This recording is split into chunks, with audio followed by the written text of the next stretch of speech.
Hello, everyone. My name is Drew Joyner. I was born and raised in Denver, Colorado, and I now call the great New York City home.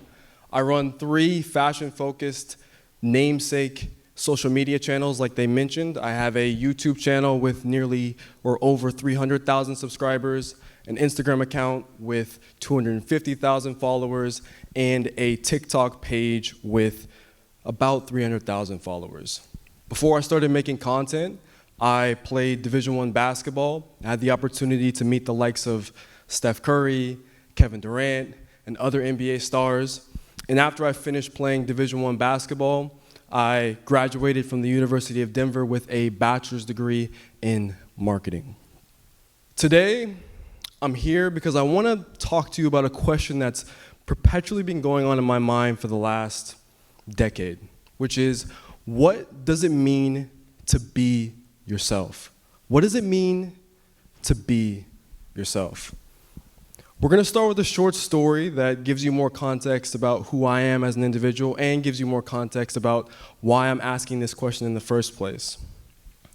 On August 15th, 2011, I started my first day of high school.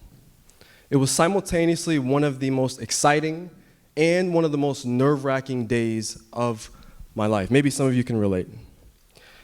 And just as I had gathered my things to head out the door, my mother calls to me. She says, "Drew, come here." She can tell I'm nervous. She can tell that I have a bit of anxiety, a bit of angst about me.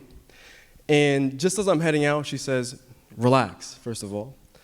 And she tells me to just be myself. That was her advice to me my first day of high school. I was, I think, 13 years old, 12, 13 years old. I run out the door. After she tells me that, I don't give it a second thought, right? Fast forward 4 years. I graduate high school.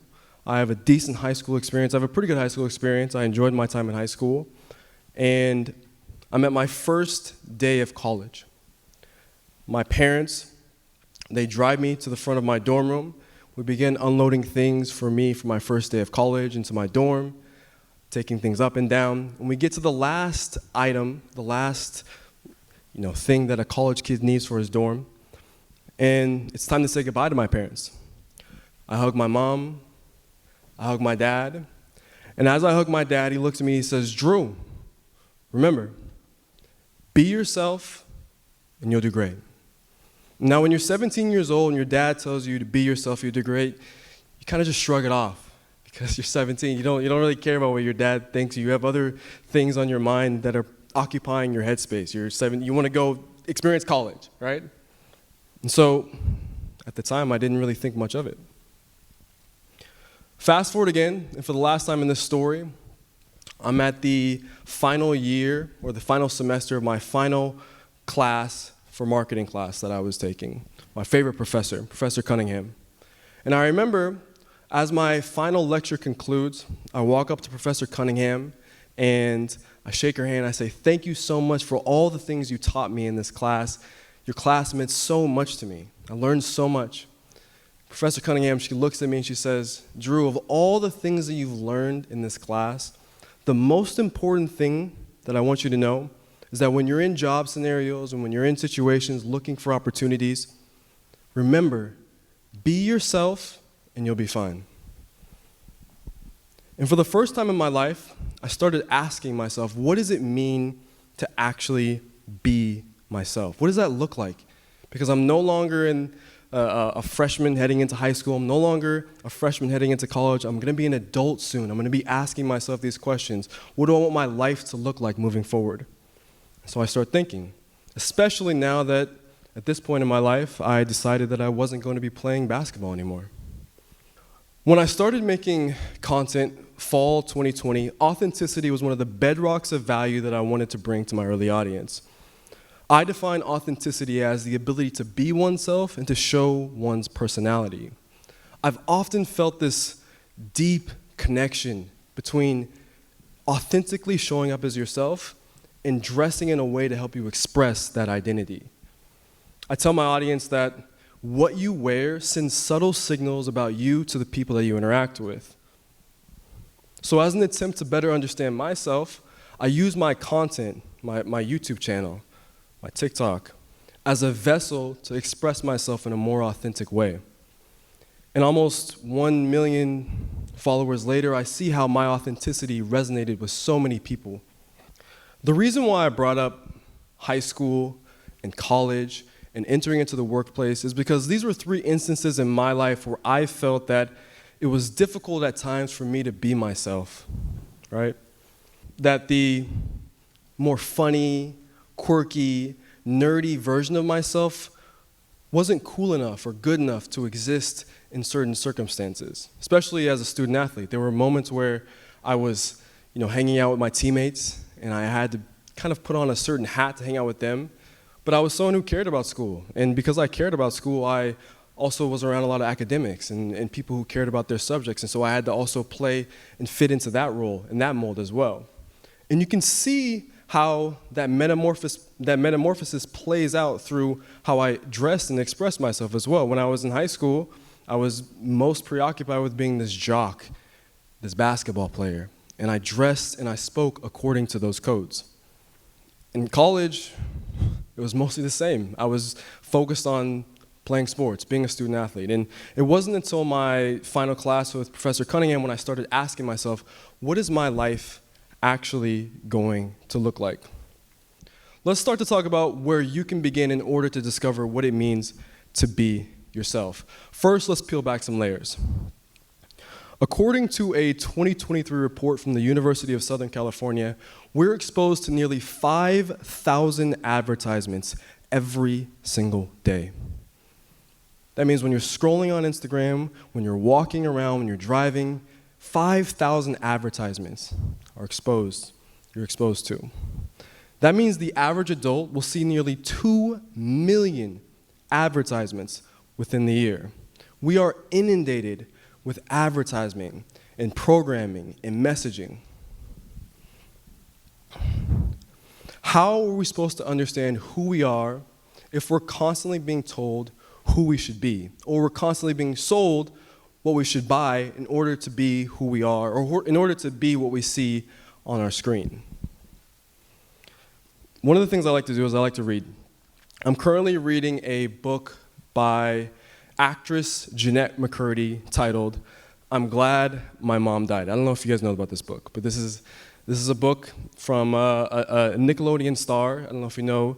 She played Sam Puckett on iCarly. It's a show that, if you grew up in the 2000s like I did, it's a show that I watched a ton. I don't know if you guys know iCarly. I'm not a big fan of Jeanette, but this title really interested me because for me, I have a much different relationship with my mother than Jeanette seems to have had with her is the title of the book, what she did, right? But as I started reading and flipping through the pages of this book, I started to understand why she titled it the way she did. See, Jeanette, while she was a successful actress, her career was a career she participated in order to please her mother. And what that meant is that in a lot of instances in her life, she was in disharmony with what she wanted to do and with what she actually did with her life. And as a result, she suffered deep consequences and lived a very deeply unhappy life for a long time. There's a quote by Aristotle that says, "Knowing yourself is the beginning of all wisdom." So in order to attempt to understand who you are, you must first become aware of all the messaging that's taking place. And in some instances, shut off the messaging altogether. Because if you're constantly being fed ideas and thoughts and marketing and messaging and media about who you should be, it's impossible to know who you really are. Because you're always being fed what to think, what to buy, what to wear, who you are, what you want to be. One of the things you can do in order to start learning about yourself is you can start by asking yourself the simplest of questions, like, who am I? What do I like to do? What do I not like to do? What do I like to talk about? Not what do I like to do in order to impress him or her. What do I like to do on my own volition? What do I enjoy? All right? When I was in school, I thought I knew who I was. All I wanted to be was a basketball player. That's what it seemed. But I actually repressed a lot of the interests that I had from childhood. Things like my interest in poetry or my love of anime. We are all constantly rediscovering and reinventing ourselves. Now let me ask you guys a question. How many people in here have parents? And how many of your parents have ideas or plans for what your life should look like? I know mine did, and it's no knock on any of your parents to have ideas or plans about what your life should look like. It's more so to hone in on this idea of messaging. Again, it comes from everywhere. It comes from the advertisers, from on your screen, from when you drive, when you see billboards.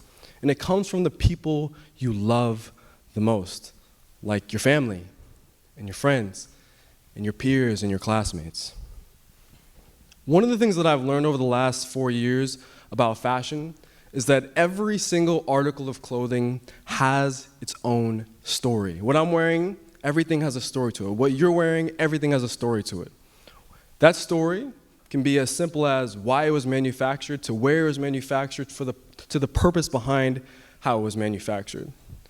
But the thing is that clothes don't get to decide what their story is. Their story, their purpose is set forth by their creator. But you, as an individual, you do get to decide what your story is. Don't let marketers or advertisers or even your family define what your story is. There's a quote that I love by Scott Turow. And Scott Turow is an American author. He's a lawyer as well. And it reads, "Who are we but the stories we tell ourselves and believe?" Who are we but the stories we tell ourselves and believe? The thing is that the better you understand who you are, the more authentically you can live your life. And with that authenticity, the more significant your impact will be to the people around you. So one of the cool things about being a content creator with a decent-sized audience in New York City is the fact that from time to time you get invited to different events in the city. It's one of my favorite things. And last week, actually, my girlfriend, who's sitting in the back over there, recording everything I'm saying right now, and I were both invited to a movie premiere to see Pharrell Williams' latest film, Piece by Piece, which is a biopic film. I don't know if you guys have heard about this, but it's a biopic film that covers Pharrell's life, but it's told from Pharrell's point of view as a Lego. It's kind of funny.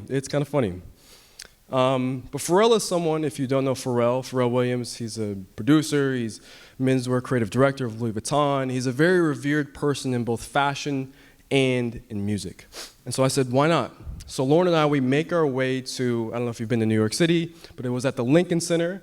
It was on Broadway and 60th, or 60th and Broadway, and it's this massive building with some of the most historic performances that have ever come out of this building are people like Miles Davis, if you like jazz music, or Duke Ellington. So we make our way up to the Rose Theater inside of the Lincoln Center, make our way down to our seats.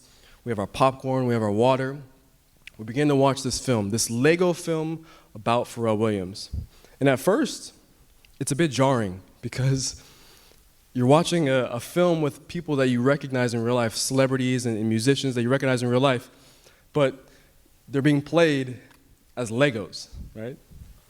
And so as we watch, the movie continues, we start to see that, okay, there's some real value in this film, watching and listening to Pharrell talk about his story. And there's a lot of like nuggets of wisdom. And I begin to make a mental note of some of the things that Pharrell kind of goes through in his life. Towards the end of the film, Pharrell asks himself, after looking back at all the success, the failure, the ups, the downs, he asks himself, why me? Why me? And I've noticed a lot of the greats, whether they are in technology or in business or in art, they ask themselves, why me? And my answer to Pharrell, when it comes to uncovering why he was able to find the success he did, is because he was willing to unapologetically be himself. He was, and a lot of the other greats were, the geeks in school who were made fun of because of the passions that they had, but they didn't let the people who make fun of them stop them from doing what they loved. There were those who failed, but didn't let failure become what defined them. There were those who were told no, but didn't let no stop them from doing what they loved. And they were the people who figured out or who stayed true to who they were. So I'll ask you guys the question that I started with. What does it mean to be yourself? The beautiful thing is, only you can answer that question. Thank you guys so much. I'm Drew Joyner. If you guys enjoyed it.